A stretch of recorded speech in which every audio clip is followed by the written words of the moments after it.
ಅದಕ್ಕಾಗಿ ಜಗತ್ತೇ ನನ್ನನ್ನು ಕೊಂಡಾಡುತ್ತದೆ.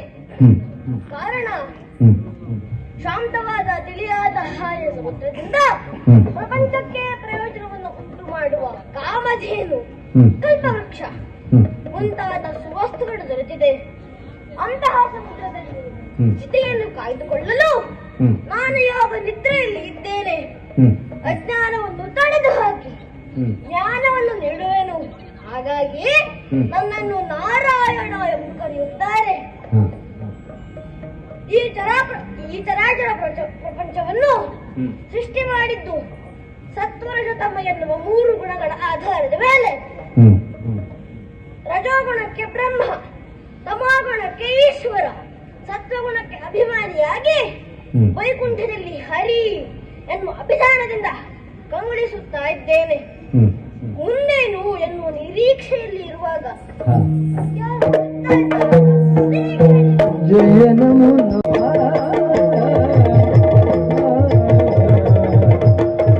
ಹರಿಯ ಕರ್ಣಗೆ ಸ್ತುತಿ ಕೇಳದ ಕಣದಿಂದ ಬರದೆತ್ತು ಕುಳಿತುಕೊಂಡು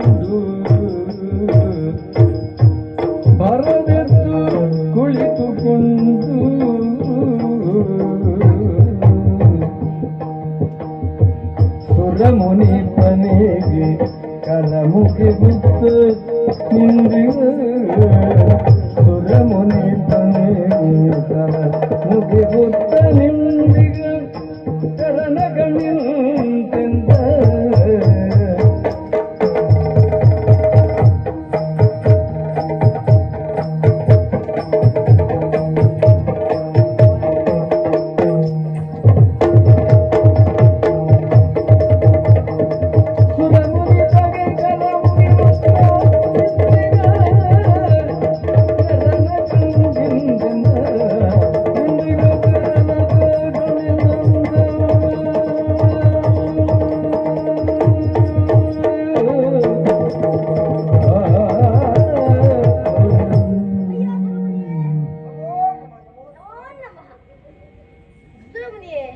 ದೂರದಿಂದ ಮಹತಿ ವೀಣೆಯ ನಾದವನ್ನು ಕೇಳಿದಾಗ ಸಂತೋಷವಾಯಿತು.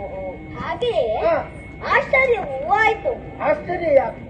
ನಿಮ್ಮನ್ನು ನೋಡಿದಾಗ ಥಟ್ಟನೆ ಎದ್ದು ಕುಳಿತು ನಿಮ್ಮನ್ನು ಸ್ವಾಗತಿಸುತ್ತಾ ಇದ್ದೇನೆ. ನೀವು ಲೋಕಾನುಗ್ರಹ ಕಾಂಕ್ಷೆಯಾಗಿ 3 ಲೋಕದಲ್ಲಿ ಸಂಚರಿಸುವ ನಿಮ್ಮ ಪಾದ ಪದ್ಮಗಳಿಗೆ ವಾದ್ಯವನ್ನು ನೀಡುತ್ತಾ ಇದ್ದೇನೆ.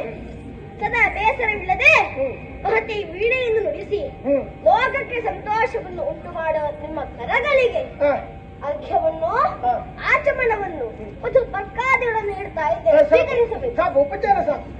ನಾನಿಷ್ಟು ಹೇಳಿದ್ರು ಏನೋ ಹೇಳಬೇಕು. ನನ್ನ ನಿರೀಕ್ಷೆಯಲ್ಲಿದ್ದೀರಾ, ತಮಕದಲ್ಲಿದ್ದೀರಾ.